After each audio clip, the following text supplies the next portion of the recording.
سلام، حالتون چطوره؟ من سینا جولایی ام. امروز اومدیم جایی که برای کباب بازار فوق‌العاده است. ساتور ادامه ویدیو با من همراه باشید.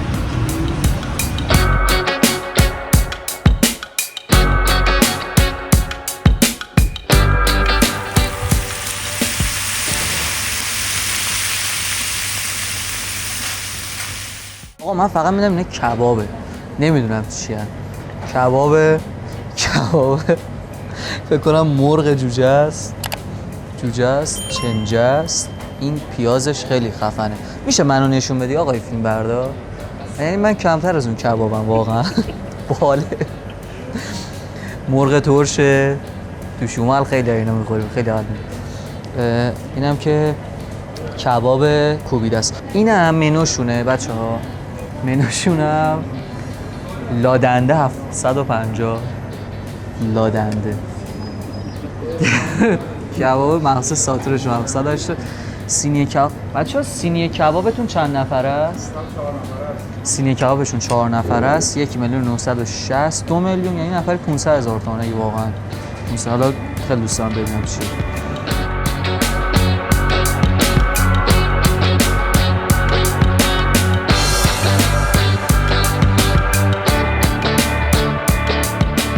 نوشیدنی هاشون هم که نوشابه و دلستر و دوغ و این خیلی حال میده ها. بچه‌ای که میخوان فیتلس لایف بازی در بیارن.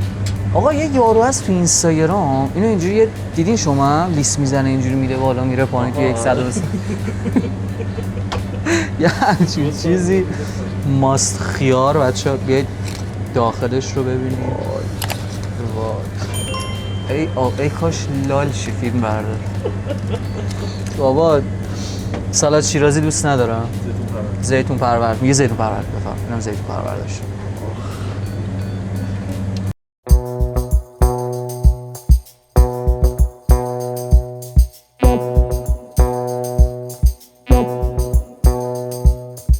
تیم تبلیغاتیشون یه کار خیلی باحالی کرده. یعنی QR کد آورده روی یه همچین ساتورایی اجرا کرده. خیلی باحال. هم لوگوشون این بر لیزر کردن، هم قسمت QR کد. این هم که برندشونه.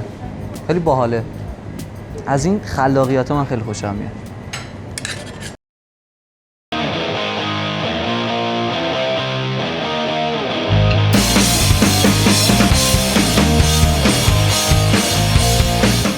مهدی جان شف مجموعه است. با هم میخوایم گپ بزنیم. میدونم خسته هم هستشون، از یه جای دیگه اومدن. سلام، حال شما؟ خسته نباشید. آیتمای معروف ساتور چیه؟ اولش که استیک خامه است. استیک خامه. بله. و کباب مخصوصش هم که هیچ جای ایران نیست. با نخ فیله میزنیم. مرینشش هم که خودمون انجام دادیم. بعدش کاسه کباب معروف. کاسه کباب کجای؟ اردبیلیه؟ مال اردبیل. آره. من خودم خلخالی هم بچه‌ها. ایشون نمیدونم شما کجایی؟ ما هم اردبیلیم. پارساباد موقع. آها. بس کاسه کباب ترکی استریخت دانشاخ. به.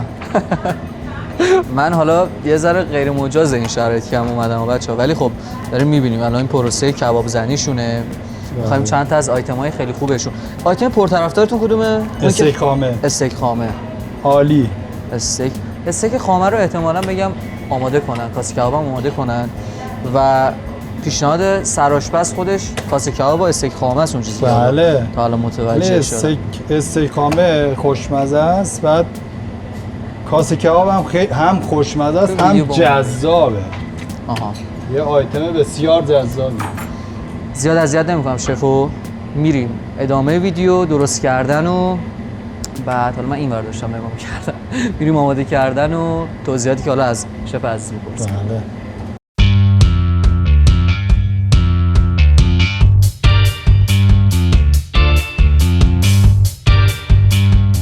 این قسمت، این یخچال تمامی تنوع‌های کبابی رو میتونید ببینید. از استیک خامه گرفته تا چنجه و نمیدونم شیشلیک. میخوام دونه به دونه اینا رو توضیح بده مهدی جان. بگه که از چه حالا آیتمای کنارشون استفاده کرده و چه کیفیتی داره، از کجا میاد گوشتشون. اگه بتونه بگه خیلی خوب میشه. استیک خاممون که فیله گوساله است. اینه دقیقاً بله. ببینید. با خامه مرینت میشه. پیازم که پیاز فرانسویه دورشه. بریم توی جوجه ها. جوجه همونم که بغل استیک خام است. جوجه کاردیه، بعد با سینه است که مرینتش هم که با ماست و زعفرون و ایناست. بعد میرسیم به چنجه، پرطرفدار و پرفروش. آره عالیه. بعد بسیار نرم و لطیفه. بعد با شاپسند میزنیم. شاپسند. بله. شاپسند اون قسمت انتهای مرغه؟ نه انتهای گوشته. گوشت راسته است. آها. این شاپسندی که توی مرغ فروشی هست میگن اون نه قسمت. شاپسند نداریم تو مرغ فروشی یه ها، همچین فقط اسمی رو من شنیدم. نه تو گوساله داره و گوسفندی داره. ما گوسفندیشو استفاده میکنیم. خیلی هم. بسیار هم جذابه، نرم و لطیف. اون چیز چربو بهش کامل آره میده چربی دیگه. هم داره دیگه، همه چی داره. پشت راسته است. بعد میرسیم به لادنده. لادنده هم آیتم بسیار خوبیه. بعد طرفدارای خودشو داره. یه دنده است و یه چنجه از همون شاپسنده. دوباره یه دنده یه چنجه میاد. و شیشلیک هم که شیشلیک دیگه ما تهشه دیگه. تندش میکنیم. تندش شیشلیکو می‌کنیم. با پولیبر ترکیه‌ای میزنیم. مشخصه. خیلی جالبه، خیلی خورده جذابه. مهدی خوشمزه زوم است. کنه کامل مشخص اون تیکه های فلفل هم روشه. بله قشنگ عالیه، مشخص. خوشمزه است. این خوشگل ظاهرش. مثل کیک میمونه دیگه. میشه کیک یه دونه‌شو کبابی. بیاری از نزدیک بله. ببینیم؟ نگاه کن. اصلا لایه واقعا شبیه کیکه. دقیقاً. چقدر ما خوبه. کیک نگاه فروشی هم چربی داریم. گوشت. چربی و گوشت کامل توشه. خیلی راست خفن. گوساله است، بعد دنبه است، بعد گوشت چرخ کرده. او. اونم مرینت شده. خیلی عالی. و آیتم بعدی هم که رولت گوشت دنبه است. کلا اونم- دنبه رو اینا اولویت اول قرار میدن دیگه. به هر حال مشتریای خاص خودشو داره. بعد اینم بال کبابیه. که حتی وسطش هم ببینید یه دونه با چاقو برش زدن که قشنگ بله پخت چاک زدیم مغز که پخت درست بشه. مغز پخت بشه. و یاخ کبابه. یاخ کباب. بله. یاخ کباب ترکیه روغن و کبابه. درسته؟ دقیقاً. کباب روغنی. یاخ کباب. یه لایه گوشته، یه لایه هم که دنبه است. چقدر و هم آیتم دنبه. بعدی هم که کباب مخصوص ساتوره که اوه. هیچ جا نیست. چیه میشه این بهم بگی؟ بغل فیله است، فیله گوساله، نخ فیله بهش میگن که یه مرینت خاص خودشو داره دیگه. اونم که من نمیتونم بگم. ولی خب خیلی متاسفانه. بچه‌ها اینم بهتون نشون بدم. خیلی با این حال کردم. اونم که گوجه است، من اینو خیلی خوب میدونم. جوجه ترش و جوجه ماستی. خب اینم که دیگه کوبیده بعد است میرسیم دیگه. به کوبیده ها. شاهانی داریم و اون کوبیده های کوچیک هم که زدیم واسه 2 آتیشه است. بعد لقممونه و بسیار هم عالیه. خیلی عالی، خیلی عالی. تمام گوسفندی، یعنی 1% هم گوشت گوساله نداره توش. تماما گوسفندی. شده یه سوال میخوام بپرسم ازت. بفرمایید. شده مشتری بیاد و دوست نداشته باشه اون چیزی که سفارش شده و صادقانه سلیقش نشده؟ ببین یعنی شده بگه آره چرا نشده باشه، ولی شاید بگم تو 3-4 ماه یه بار اتفاق. چی بوده دلیلش؟ دلیلش بعضی ذائقه‌ایه دیگه، بعضی یعنی خوششون نمیاد. به خاطر ذائقه. آره. کیفیت پس سعی ولی می‌کنید که همیشه ولی خیلی مشتری داشتیم که اومدن اینجا کوبیده خوردن، بعد با کوبیده آشتی کردن. میشه تا بدونم این قیمت کوبیده‌هاتون چنده؟ 415 تومن فکر کنم. یه قیمت نرمالیه توی تهران به نظر من. قیمت کوبیده لقمه شونه.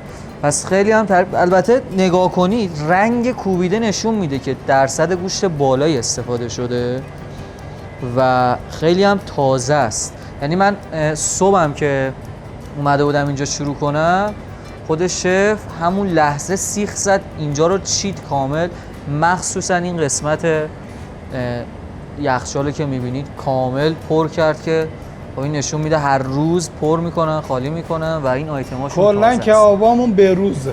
به روز امکان نداره مثلا کباب دیروزی استفاده کنیم به هیچ عنوان.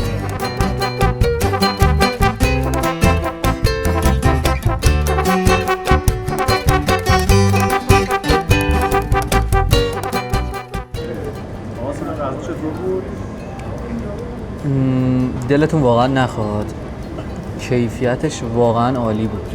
یعنی من هر جایی که میرم بهترین آیتماشون رو میگیرم که خب خیلی هم مانور میرن رو اون آیتماشون و این واقعا عالی بود. استیک خامشون خیلی بافت نرم و لذیذی داشت. من به عنوان یک شخص عادی دارم نظر میدم و به عنوان یک شخصی که اکسپرت این موضوع هستش هیچ نظری رو نمیدم.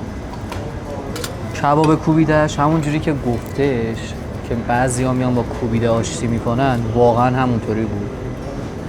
بیایید امتحان کنید، الکی تعریف نکنم. کیفیتشون عالی بود. کاسه کباب هم که دیگه کاسه کبابه دیگه، نیازی به تعریف نیست، خودتون میدونید چقدر خفنه.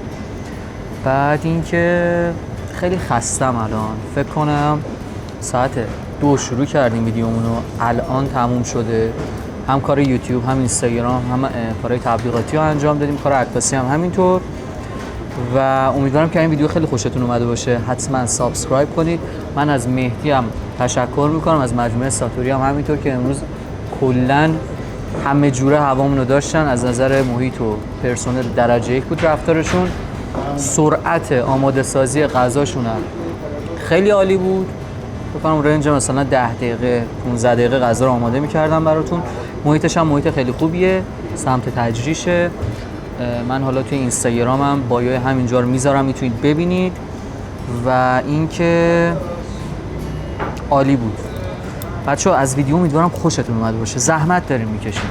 سابسکرایب کنید، لایک کنید، نمیدونم کامنت بذارید. اگه توی اینستاگرام هم ما رو دیدید حتما بیاید توی یوتیوب سابسکرایبمون کنید یا برعکس توی اینستاگراممون فالو کنید. زحمت داریم میکشیم. امیدواریم که حالا این ویدیوها یک روز یک جایی چی بود رفته در یک روز یک جایی به دردتون بخوره. دمتون گرم، مراقب خودتون باشید. خداحافظ.